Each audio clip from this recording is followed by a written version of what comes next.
grammar? Should you teach it? And if so, which grammar should you teach?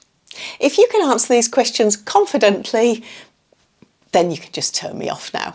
But if you're wondering what I might have to say on the subject, keep watching.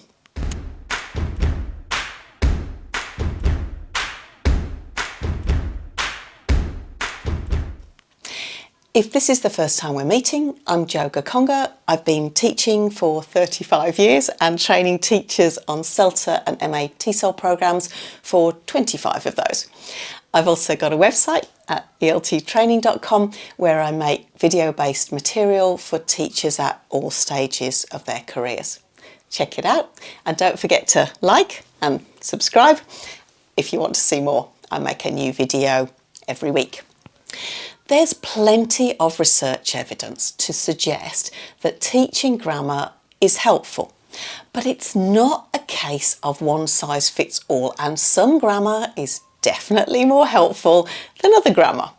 So let's look at 4 factors that might influence what you choose to focus on.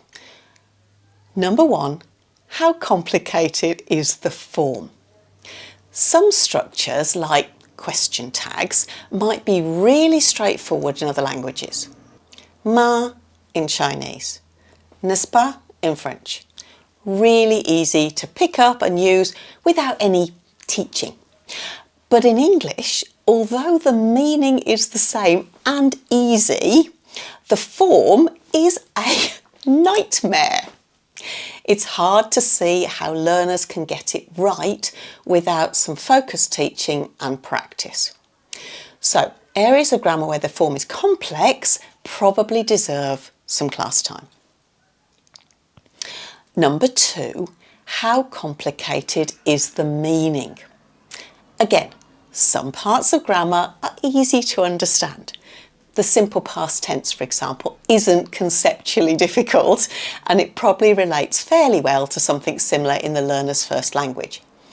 But if we look at something like the notoriously tricky present perfect, this one form has at least 4 common meanings and a couple of other not so common ones too, depending on the context. So learners really do need you to walk them through it and have lots of exposure and practice before they're going to understand the nuances of it. Number 3, and this is perhaps the most important one and often the one that's overlooked, how frequent is this language in use?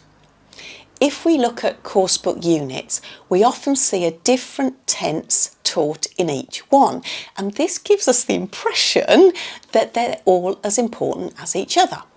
But if we look at corpus data, like the British National Corpus or the Corpus of Contemporary American English, you might be quite surprised at the results.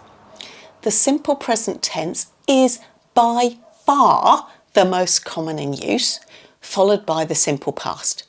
And tenses like the future continuous are really rare in use. So although it's got a complicated structure and meaning, here's the thing, your learners probably won't see it very often and they probably don't need to use it. So does it deserve a big chunk of your class time? Probably not.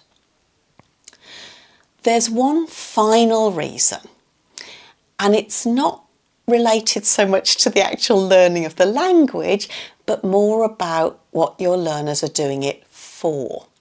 If they have to pass exams, for example, that are heavily based on accuracy of use, like the reading and use of English paper in the Cambridge B1, then you'll have to make sure that they can manipulate even those rather rare forms. Sometimes you do have to teach to the test. So, those are my ideas. What are your criteria for which grammar you focus on? And one other final thought before I go, if all of this has made you feel a little nervous, because as a teacher you do need to know about grammar, because if you don't, how can you judge what's important for your learners? So if you're feeling like this is an area that you should know more about, then check out my grammar teaching courses at ELT Training. I'll see you there.